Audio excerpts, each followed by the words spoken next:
मित्रांनो, सुखी जीवन, सुखी परिवार कोणाला नको असतो? सगळ्यांनाच हवं असतं की आपला परिवार, आपले जीवन हे सुखी व्हावे. संपूर्ण परिवार आनंदी राहावा, समाधानी राहावा. जे कमवतोय, जे खातोय, जिथे राहतोय, जे मिळतंय त्यामध्ये सगळ्या लोकांनी म्हणजे कुटुंबातील लोकांनी सुखी राहावे, समाधानी राहावे, आनंदी राहावे असं प्रत्येकाला वाटतं.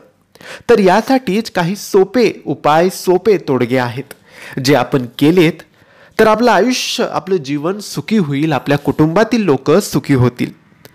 मित्रांनो, यासाठी आपल्याला सकाळी उठल्या उठल्या आपले घर झाडून घ्यायचे आहे.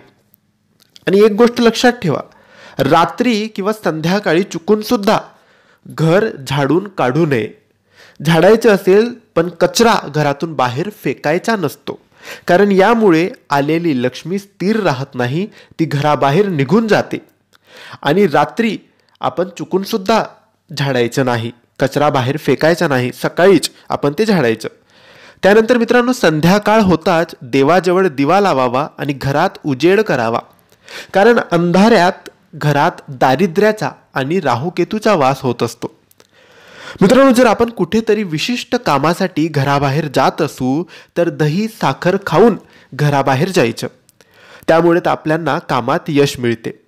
मित्रांनो, कोणतीही महिला असो तिचा आदर करावा आणि पांढऱ्या वस्तूंचे दान करावे. पांढरी वस्तू म्हणजे पांढरी मिठाई किंवा पांढरी तीळ, असं आपण पांढरे कपडे आपण असं दान करावं, याने लक्ष्मी प्रसन्न होते.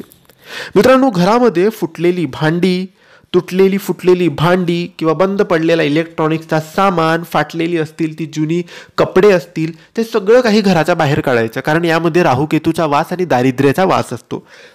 मित्रांनो, दर आठवड्याला घराची साफसफाई करावी. कुठे बघावं की कुठे कोपऱ्यात जाळं तर नाही लागलेलं आहे, कारण ते काढावं. याने दारिद्र्य आणि राहुकेतूचा वास घरात होत असतो.